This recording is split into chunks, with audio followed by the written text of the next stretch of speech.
Hello, probability with area. You'll be able to find the areas of shapes and then use that to find the probability of getting it in the shaded region, which I will explain in just a second. So how do you find the probability using area? I have two shapes here. We're going to start with the first one and find the probability of the purple shaded region.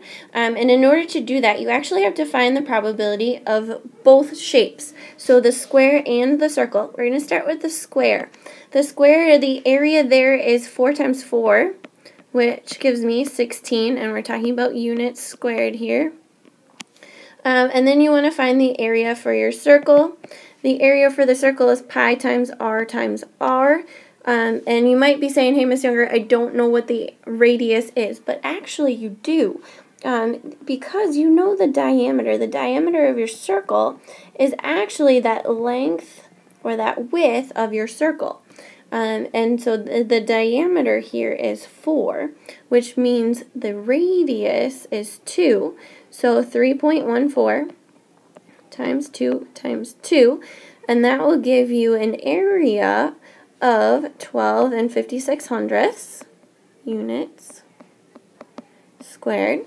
So you're going to take those two pieces of information, those two areas, and you're going to find the probability of getting in the circle. And so in order to do that, what you want is that 12.56, the area in the circle, out of the total amount of area, which is your square, which is 16. That's how you would write it as a fraction.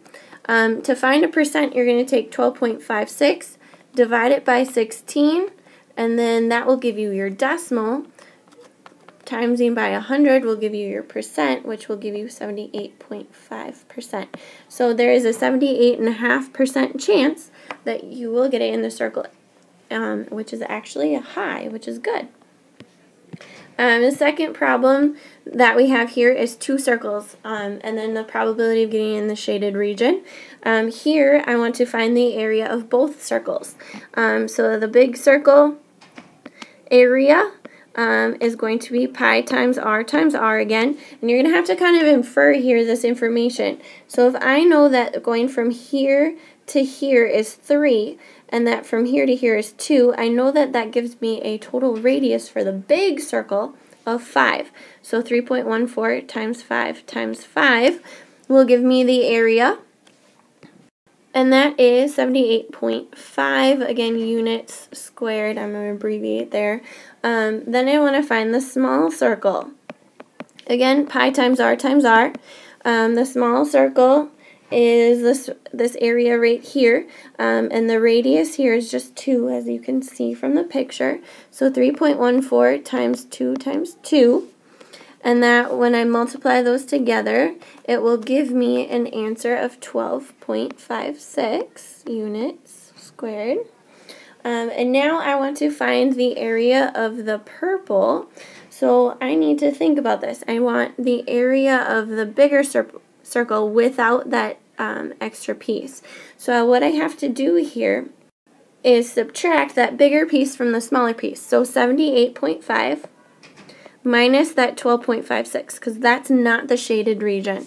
So and I can use your calculator, or your calculator, you can use yours, to subtract those two, because that will give me the purple region, and that the purple is 65.94 units squared.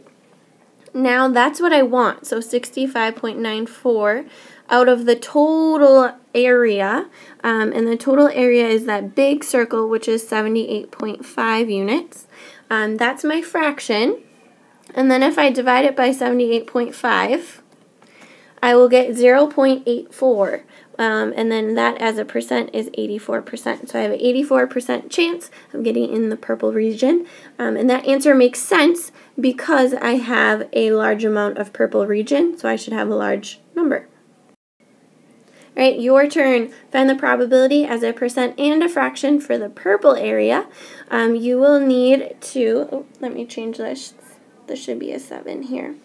The purple region, please keep in mind that you're finding a small amount of space, so your percent should be less than half. And your other hint is that you need to find the area of the square and the circle first.